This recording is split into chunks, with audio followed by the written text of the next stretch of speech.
Did Grandpa basically like how did he get from Haiti to El Soco? Well, my father met my mother in Haiti, and he had eight children with my mother. And when my mother was pregnant with the last child, and was going to be number nine, we they had a hurricane that passed in Haiti, and it killed the animals, and they washed out it went with our source of food, and thing was very, very, very hard. But my father was already thinking about coming home because the culture over there was a little bit very, very hard to get along with. So he took that opportunity to get out. So after the hurricane, maybe a few months, maybe 6 months after, he packed us all up, and we was going to St. Martin, back home to St. Martin, which he said. And but we had to come to Santo Domingo to take the boat, which at that time I think the name of the boat was the Delegrace or something like that. It's a French name, and I remember it sung to my ears like the Delegrace, but it could be something else. You understand? Because I'm not sure. And when we got here to Los Alados, the first place that they put us is a little place named Los Alados. A little bit, maybe 2 kilometers, 2 kilometers or 3 kilometers from El Soco. They put us there first. And from there, they didn't have no work. They didn't have no work, so my father came here to investigate about the job here in El Soco. And he found a house, a 2-room house, and then he moved us here to El Soco, and then we start cutting cane, and it was at that time. Now we were 9 because Nelson was born while we got here. He was born that same year, and he made number 9. So how long exactly were you guys in Santo Domingo? And you guys were stuck, basically? Well, when my father went to check, my father thought he had enough money. We had sell a house, that we had a nice piece of property, which we will never, bonsoir, which we will never own anymore, because we will never be able to buy it back. And my father sold it, and he thought we had enough money to travel. But with 9, I mean, hey, with 11 people eating every day, the money, when we got here, the Haitian money was low, very low. And so we run out of money. When my father thought he could go and catch the boat, we had enough money to catch the boat. So now we stuck. Wow, and you guys were stuck for about 9 years? We were, yeah. Stuck for about 9 years? Yeah. And then, okay, so what was going on in those 9 years? Well,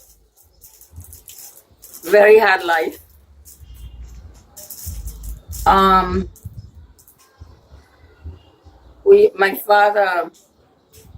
My father cut cane, and he had Joseph and Delia sometime go help, and Jean and Elva and T. George, they were working for themselves because they was mostly men. And when they had La Safra, something named the Safra, is the season of the cane cutter. So when that season closed, then it was the Tiempo Muerto that season is to cut, is to clean the cane and replant. So, and my father walked from sun up, before sun up, to sundown. and he was making like 25 cents a day. 25 cents a day. Yeah. And he would work how many days a week? He was work from Monday to Saturday. Monday to Saturday. So his only day off was Sunday. And your mother? Yeah. The only day off was Sunday. And your mother? My mother will, she had a help because at that time every woman had to work in, and she baked bread, she made sugar cane, she made something named bonbon. She sent to the cane field. She will send us to the cane field and sell. And she used to make pan de maíz, pan maíz. Pan maíz. Yeah, like a cornbread in the pot.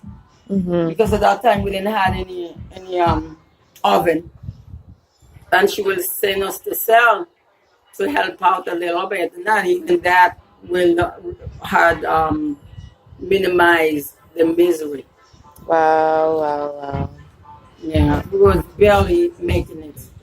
So did you know French and Creole before you got to Santo Domingo?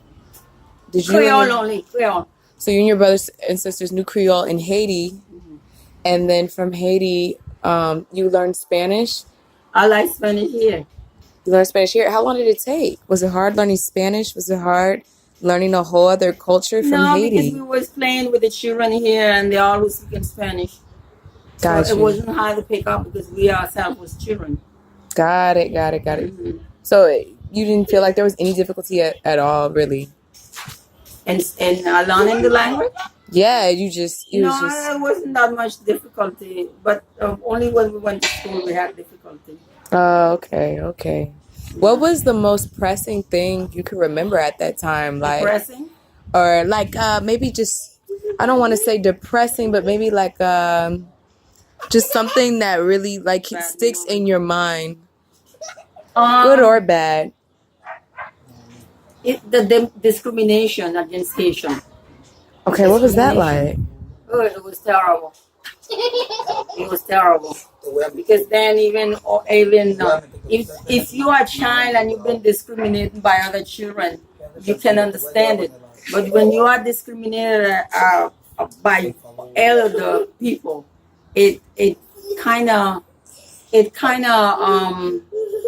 how do you say that? It's like a knife star. It's a star in your heart that doesn't go away for until a long time. It's just there like pain. Did anything? Is there a story you can remember that happened to you, in particular? Well, I remember wherever I used to go, people used to say, "Oh, Haitiano del Diablo." Wow, what does that mean? Haitian of the devil. Whoa. And I have a while that I thought maybe I was evil. Because I was so much they used to call Haitiana del Diablo. Wherever you go, wherever you think you are, Haitiana del Diablo. And that really hurts. It hurts kids. I mean, it hurts the old people, but kids, if it's a child that tell you that, you understand. But when adults telling you that, you don't understand it. So you had adults telling you as a kid that you were a devil, basically. Yeah. And okay, so what is the history like?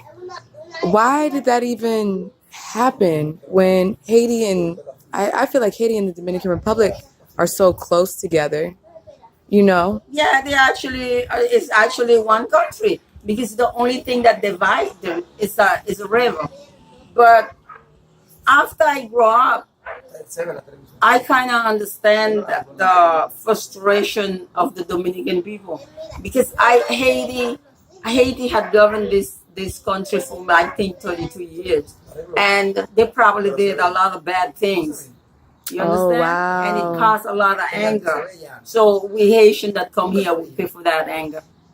Okay. So I do for a while I do understand. Okay. But that's not something that you knew as a kid. No, I didn't know that as a kid. I learned that after I grew up. I learned that. And I know that Haitian can be pretty cruel. So, and especially our government can be very cruel. And I think that they probably, I'm sure if I go deep into history, I will find the amount of cruelty that Haitian probably committed here in the Dominican Republic. Wow. Okay. Okay.